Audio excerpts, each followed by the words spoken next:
Welcome to CEO Money. I'm Michael Yorba. Thanks for joining with us. All right, I have Jeffrey Hayzlett. He is the chairman and CEO of C-Suite Network.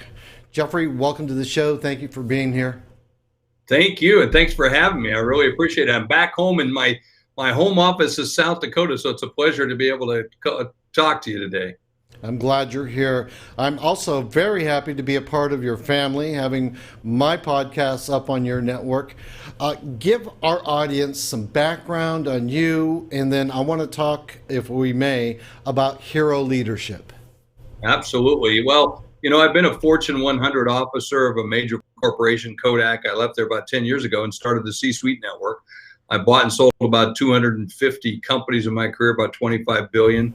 I've had my own primetime show on Bloomberg. I've been a judge on Celebrity Apprentice for a number of years. I do my own podcast. Now I'm leading the C-Suite Network, which is made up of the Hero Club, you mentioned, one of our many communities that we have in our C-Suite Network. And then, of course, we own C-Suite TV, C-Suite Radio.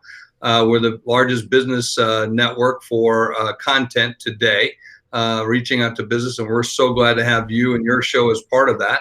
And then we do about 60 meetings around the year and provide a lot of services to a lot of businesses. And in my free time, I serve on about 14 different corporate boards, some of which I own, and many of which I just invest in. That's a lot of work. I know the feeling about that, and I'm not on 14 boards. Tell me about hero leadership.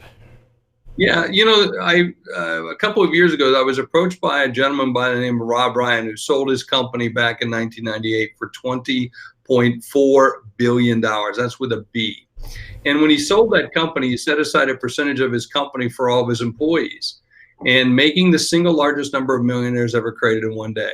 In fact, that record is held up until this day. And that it was the biggest tech transaction up until Microsoft bought LinkedIn 17 years later in 2016 for $24 billion. Well, all these employees would run up to Mr. Ryan and say, well, Mr. Ryan, you don't know me. I'm the night watchman, and my wife's mother has got cancer. She has no insurance. I can pay for the operation.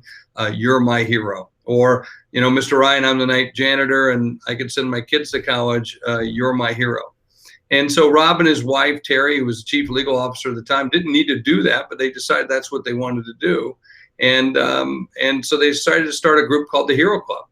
Well, they ran it for a number of years and built it up to about 20, 30 people, but couldn't get the scale, saw what we were doing with the C-Suite Network, and then offered it to us. And so when we took it, we said, well, what can we do to make this bigger? What can we do to make this more of a movement? And what separates hero companies? What makes hero companies? And what makes that happen? And so we focused on companies that have values. And wherever companies operate with great values, where they put people over profit, not saying that you have to, 10% of your company needs to go to charity, 10% of your company needs to go to your employees. Do whatever you want to do, but live within values. And by doing so, these companies, these hero companies run by hero leaders, actually gross more money than the other companies in their industry. They make more money than any of the companies in their industry. They have employees who are happier. They have customers who are more engaged, and they have vendors who want to do more business with them. And more importantly, they're revered in their communities for all the things that they do. And that's really the difference. That's what makes that what we call the hero factor. And it's a movement that's really taken off. I wrote a book around it called The Hero Factor, what indeed separates these companies from other companies, from wannabes, from do-gooders, from good co's, from asshats, and then bottom liners. And not to say that any of those companies are bad. Each of them, well, asshats are kind of bad. But the rest of them are all trying to do their very best to do what they can. But really, the hero companies stand out amongst all others. Now, there's a central theme that we see throughout the entire marketing genre right now. It's called being authentic. Can you address that? Well, I don't know how you can be anything but authentic and be real. I mean, and especially in today's world, as most companies have found out with social media, with disclosures of being public, or even if you're private, you really have to live who you are. For a number of years, brands hid behind advertising, hid behind their persona of their brand, their attributes of the brand, their advertising communications. And of course, today that's all being level set by social media, level set by disclosure by the digital models. And so it's really truly being about who you really are. So unless you're a company that starts to operate with real values, you're going to be found out fairly quickly. And people are going to find out that they don't want to do business with you, or that you're different than what you say you are. And that's really what a brand is. A brand is nothing but a promise delivered. And that's what we're starting to see. So to be an authentic brand or an authentic company, you're living it every single day in your values. You're living it every day, single day in what you deliver and the way you deliver. And so therefore, you're a much better company. Now, there's a lot of content out there throughout the world, but not all of it is focused as well as it should be. And one of the ways to scale what you're doing is through monetizing podcasts, books, and counsels. You're very good at that. Give us some tips. Well, pick a genre, pick the things, the lanes that you're in. I like to do what I call step and repeat. That is, I like to take great things and then step and repeat that model over and over and over. And so what we've done is we created an ecosystem. And I found out years ago that there are some great companies out there that operate very much like, in fact, it was the CEO of Yammer that said this on Bloomberg one day when I was a contributing editor. He said, look at companies like Facebook, look at companies like Amazon, look at companies that basically are like giant sequoias. And they have these huge canopies, and they become, like these huge ecosystems. And underneath those canopies are all of these companies that start to operate and do business underneath that umbrella, that ecosystem. And that's really truly what we've done here with the C-Suite Network. We've created an ecosystem based on a community, based on platforms, so that you can, tell your message with a lot of products, services, events that we have, the TV shows, the podcast.